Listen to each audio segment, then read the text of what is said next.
Hello aspirants. நம்ம இன்னைக்கு பார்க்க போகிற டாபிக் வந்து டீலிமிட்டேஷன் கமிஷன். ஸோ கான்ட்ரவர்சியெலாம் வந்து போயிட்டு இருக்கு.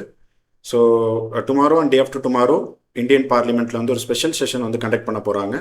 ஸோ இந்த delimitation census 2011 women reservation bill இதையெல்லாம் பாஸ் பண்ணுறதுக்காக வந்து ஒரு ஸ்பெஷல் செஷன் பட்ஜெட் செஷனோட பிளான் பண்ணியிருக்காங்க. ஸோ அந்த டீலிமிட்டேஷனில் நிறைய பிரச்சனைகள் போயிட்டு இருக்கு. நார்த் இந்தியா, சவுத் இந்தியா, சவுத்துக்கு வந்து கான்ஸ்டியூன்சி குறையுது, இந்த மாதிரி நிறைய கான்ட்ரவர்சி போகுது. அதை தான் நம்ம வந்து டெக்னிக்கலாக வந்து நம்ம வந்து பார்க்க போகிறோம். ஸோ இது வந்து கான்ஸ்டியூஷனுக்கு ரொம்ப ரொம்ப இம்பார்ட்டன்ட். ஸோ இங்கே பாருங்கள், எவ்ரி டீகேடல் சென்சஸ்க்கு அப்புறம் the very next year delimitation act வந்து கொண்டு வரணுங்கிறது கான்ஸ்டியூஷனில் வந்து இருக்குது. அதனால தான் 1951 சென்சஸ்க்கு அப்புறம் 1952 டீலிமிட்டேஷன் ஆக்ட் வந்து நம்ம வந்து கொண்டு வந்திருப்போம்.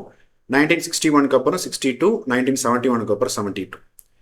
இந்த எமர்ஜென்சி டைமில் 42nd அமெண்ட்மெண்ட் ஆக்ட் நம்ம கொண்டு வந்து 1976 நம்ம என்ன பண்ணியிருந்தோம்னா, நார்த் இந்தியா, சவுத் இந்தியா அதெல்லாம் பார்க்காம இந்தியாவோட பாப்புலேஷன் ஸ்டெபிலிட்டியை கொண்டு வரங்கிறதுக்காக நம்ம ஒரு 25 இயர்ஸ் வந்து இந்த டீலிமிட்டேஷன் எக்ஸசைஸை வந்து நம்ம வந்து ஃப்ரீஸ் பண்ணி வச்சுருந்தோம். ஸோ 2001 வந்த பிறகு என்ன ஆயிடுச்சு அப்படின்னு பார்த்தீங்கன்னா, ஸோ இந்த கான்ட்ரவர்சி திரும்பவும் வருங்கிறதுக்காக இன்னொரு 25 வருஷம் நம்ம வந்து டீலிமிட்டேஷன் எக்ஸசைஸை வந்து நம்ம ஃப்ரீஸ் பண்ணி வச்சுருந்தோம் கான்ஸ்டியூஷன் அமெண்ட்மெண்ட் பண்ணி. அப்போ அந்த கணக்குப்படி 2026 அந்த டீலிமிட்டேஷனோட அந்த இது முடிஞ்சுது. இப்போ புதுசாக ஒரு ஆக்டை கொண்டு வர வேண்டியதாக இருக்குது. ஸோ ரீசெண்டாக எடுத்த சென்சஸ் வச்சு தான் கொண்டு வர வேண்டியதாக இருக்குது. அப்போ ரீசெண்டாக எடுத்த சென்சஸ் அப்படின்னா 2021 எடுக்க வேண்டிய சென்சஸ் நமக்கு கோவிட்னால டிலே ஆகி கம்ப்ளீட் பண்ணுறக்கே 2027 or 28 ஆயிடும். அப்போ நம்மகிட்ட இப்போ இருக்கிற டேட்டா 2011 டேட்டா தான். அந்த 2011 டேட்டா வச்சு டீலிமிட்டேஷன் வந்து நம்ம வந்து கான்ஸ்டியூட் பண்ண முடியும். ஏன்னா கிட்டத்தட்ட இந்தியாவோட 50 வருஷமா நம்ம என்ன பண்ணியிருக்கோம் அப்படின்னு பார்த்தீங்கன்னா, நம்ம வந்து 545 சீட்டை ஃப்ரீஸ் பண்ணி வச்சிருக்கோம். ஸோ பார்லிமெண்ட் கான்ஸ்டியூன்சின்னு சொல்லுவோம். ஸோ நம்ம ஒரு ஸ்டேட்டுக்கும் பாப்புலேஷன் பேசிஸில் வந்து பார்த்தீங்கன்னா நம்மளுக்கு வந்து கான்ஸ்டியூன்சி வந்து நம்ம பிரித்து கொடுத்துருப்போம். அப்படி இந்தியாவில் உத்தரப்பிரதேசில் வந்து 80 இருக்குது. இந்த மாதிரி வந்து தமிழ்நாட்டில் வந்து 38 + 39 அந்த மாதிரி வந்து இருக்குது. ஸோ ஒரு ஸ்டேட்டுக்கு ஒரு நம்பர் வந்து பாப்புலேஷன் வச்சு வந்து பிரிச்சுக்கிறாங்க. இப்போ இது ரொம்ப வருஷமாக நம்ம 50 வருஷமாக இதே நம்பர் வச்சனால நமக்கு வந்து இந்த பாப்புலேஷன் சில ஸ்டேட்ஸ் வந்து ஸ்டேபிள் பண்ணியிருக்கலாம். இல்லை நார்த் இந்தியாவில் வந்து பாப்புலேஷன் வந்து இன்னும் இன்க்ரீஸ் தான் இருக்குது. இந்த மாதிரி நம்ம சீட்ஸை ரெப்ரசன்டேஷன் இன்க்ரீஸ் பண்ணுறதுக்காக நம்ம வந்து 545 மேக்ஸிமம் 850 வரைக்கும் பண்ணலாம் அப்படிங்கிற மாதிரி வந்து இப்போ வந்த ஒரு புது டிராஃப்ட் பில்லை சொல்லியிருக்காங்க. ஏன்னா இப்போ புதுசாக இருக்கிற பார்லிமெண்ட்லேயே நீங்கள் வந்து 888 பேர் உட்கார்ற மாதிரி தான் வந்து இருக்கு. ஸோ அதை மேக்ஸிமம் நீங்கள் ஜாயின்ட் செஷன் வச்சாலும் நீங்கள் அத்தனை பேர் உட்கார்ற மாதிரி அகாமடேட் பண்ணுற மாதிரி தான் வச்சிருக்காங்க. அப்போ நமக்கு இப்போ இந்த டீலிமிட்டேஷன் பண்ண வேண்டிய டைம் வந்துருச்சு. இல்லைனா அந்த ஆக்டோட அந்த ஃப்ரீஸ் பண்ணி வச்சதை வேலிடிட்டி முடிஞ்சிடும். கூடவே நம்ம வந்து உமன் ரிசர்வேஷன் பில்லையும் நம்ம பாஸ் பண்ணியிருக்கிறோம். அதையும் 2029 லோக்சபா எலெக்ஷனில் வந்து நம்ம இம்ப்ளிமெண்ட் பண்ணி ஆகணும். இதுதான் இப்போ வந்து போயிட்டு இருக்கிற கான்ட்ரவர்சி. ஸோ இதை வந்து நம்ம டெக்னிக்கலாக பார்த்தோம் அப்படின்னு சொன்னால், ஸோ இப்போ வந்து ஒரு 3 பில்ஸ் வந்து இந்தியன் பார்லிமெண்ட்டில் வந்து கொண்டு வர போகிறாங்க. டே ஆஃப்டர் டுமாரோலையும் நாளைக்கு வரக்கூடிய பார்லிமெண்ட் செஷன்லையும் அதில் ஒரு 3 விஷயத்துக்காக ஒரு பில் கொண்டு வரோம். ஒன்று, நம்ம இப்போ பண்ணக்கூடிய டீலிமிட்டேஷனுக்கு 2011 சென்சஸ் அக்கௌண்ட் எடுக்கணும். அது மட்டும் இல்லாமல் நம்ம வந்து உமன் ரிசர்வேஷன் பில் பாஸ் பண்ணியிருக்கிறோம், நம்ம அதை வந்து இம்ப்ளிமெண்ட் பண்ணணும். புதுசாக இன்க்ரீஸ் பண்ணக்கூடிய நம்பர்ஸ்க்கு வந்து 850 வந்து பண்ணலான்ட்டு இருக்கிறோம். அதில் வந்து யூனியன் பிரதேசத்துக்கும் நம்ம கொண்டு வர மாதிரி இருக்குது. அப்போ யூனியன் டெரிட்டரிக்குன்னு செப்பரேட் பில் வந்து கொண்டு வர மாதிரி இருக்குது. அப்போ இதுதான் இந்த 3 பில்லில் இருக்கக்கூடிய ஃபியூச்சர்ஸாக வந்து நம்ம பார்க்குறோம். ஸோ இங்கே பாருங்கள், ஸோ 1971 வச்சு சென்சஸ் வச்சு நம்ம பண்ண பார்லிமெண்டரி கான்ஸ்டியூன்சியோட டீலிமிட்டேஷன் ஃப்ரீஸ் பண்ணது இப்போ வரைக்கும் நம்ம அதை டச் பண்ணலை. இப்போ இன்ட்ரடியூஸ் பண்ணக்கூடிய பில்லோட நம்பர் வந்து பார்த்தீங்கன்னா 131st கான்ஸ்டியூஷனல் அமெண்ட்மெண்ட் பில் 2026. யூனியன் டெரிட்டரிஸ்க்கும் ஒரு 35 சீட்ஸ் இன்க்ரீஸ் பண்ணுற மாதிரி ஐடியா இருக்குது. பாண்டிச்சேரி, ஜம்மு காஷ்மீர், டெல்லி, இங்கே மட்டும்தான் நீங்கள் வந்து எம்பி, லோக்சபா எம்பி வந்து கொண்டு வர முடியும். ஸோ அப்போ யூடி அமெண்ட்மெண்ட் பில் 2025 நம்ம வந்து கொண்டு வர போகிறோம். ஸோ அது மட்டும் இல்லாமல் நம்ம 2023 பாஸ் பண்ண 106 constitution amendment bill act, that is 2023 வந்து உமன் ரிசர்வேஷன் கோட்டா, அதை வந்து பார்த்தீங்கன்னா ஸோ இந்த சென்சஸ் அண்ட் டீலிமிட்டேஷன் எக்ஸசைஸோட எப்படி மெர்ஜ் பண்ண போகிறோம். ஏன்னா 2029 நமக்கு சீட் இன்க்ரீஸ் பண்ணுற மாதிரி இருந்ததுன்னா 33% ரிசர்வேஷன் அந்த சீட்ஸ் வந்து நம்ம உமனுக்கு வந்து அலோகேட் பண்ணுற மாதிரி தான் அந்த பில்லில் வந்து நம்ம கொண்டு வந்திருக்கிறோம். ஸோ அதுக்காக அப்போசிஷன் மெம்பர்ஸோட நம்ம கன்சென்சஸ் பேசிஸில் வந்து கவர்மெண்ட் ஆஃப் இந்தியா வந்து பேசிகிட்டு இருந்தாங்க. ஸோ இப்போது நம்ம வந்து லேட்டஸ்ட் பப்ளிஷ்டு சென்சஸ் ஃபிகர்ஸ் அப்படிங்கிற வச்சு தான் நம்ம டீலிமிட்டேஷன் எடுத்துகிட்டு இருந்தோம் எப்போவுமே 1972 வரைக்கும். இப்போ வரக்கூடிய அமெண்ட்மெண்ட் மூலமாக நமக்கு 815 எம்பி சீட்ஸு ஃப்ரம் ஸ்டேட்ஸ்லேருந்து வரப்போகுது.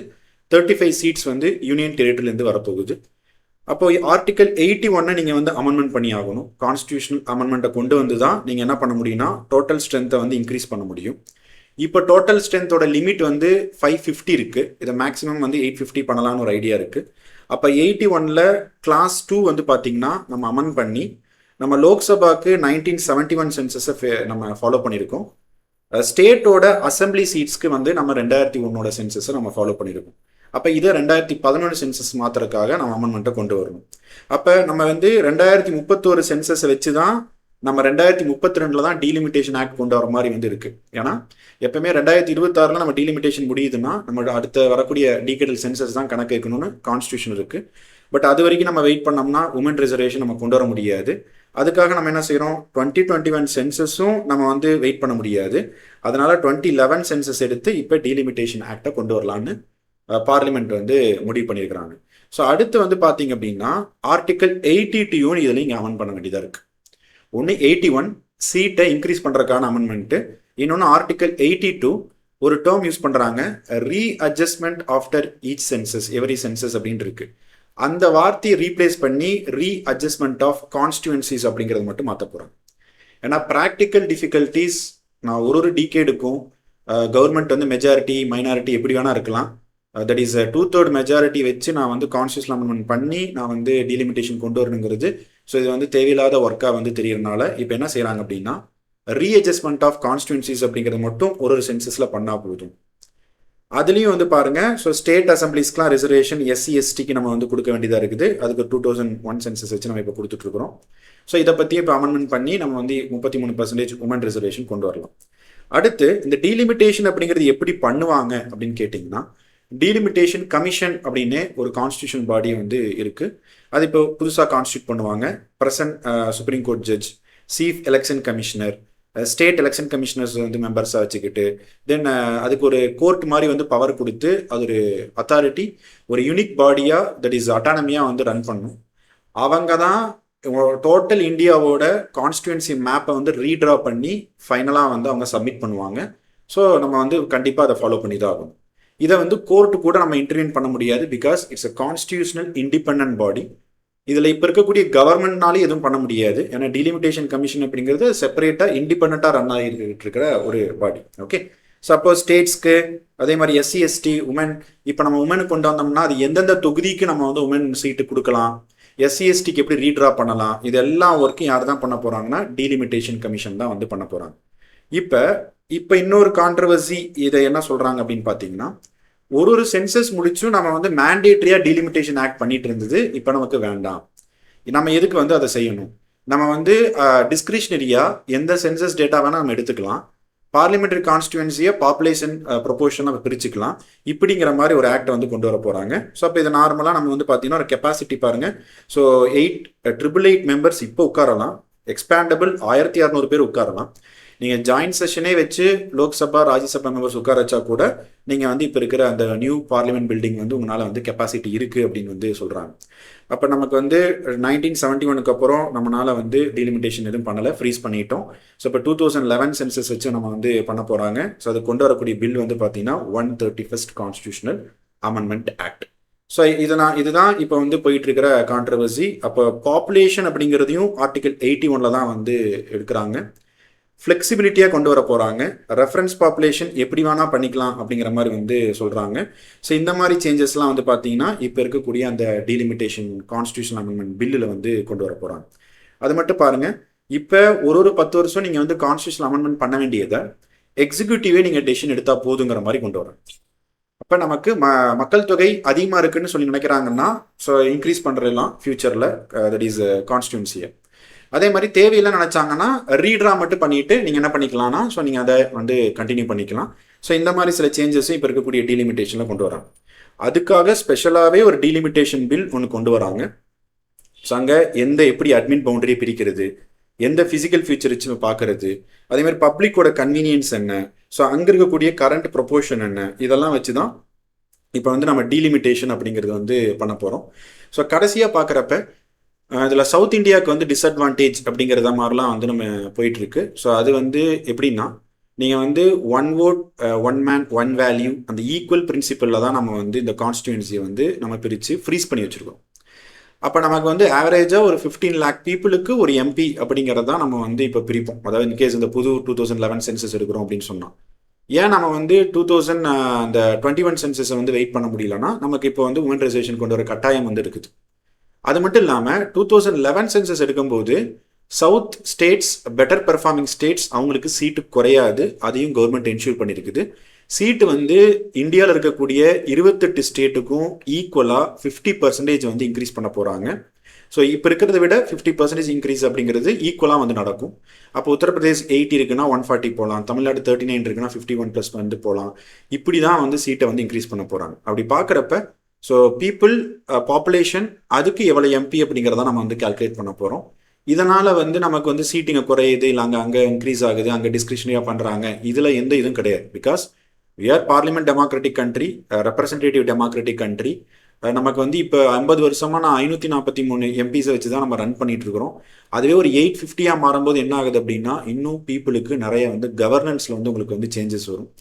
பட்ஜெட் அலோகேஷன் அப்படிங்கிறது ஒரு பிரச்சனை வரும். இந்த மாதிரி வந்து உத்தரப்பிரதேஷ் அதிகமாக கொடுத்தாங்க, பீகாருக்கு அதிகமாக கொடுத்தாங்க அப்படின்னு எல்லா ஸ்டேட்ஸ்க்குமே ஈக்குவலாக தான் ஷேர் வந்துங்குது. ஃபினான்சியல் கமிஷன் வந்து கான்ஸ்டியூஷன் பாடி அது ஷேரை வந்து பிரித்து கொடுக்குது.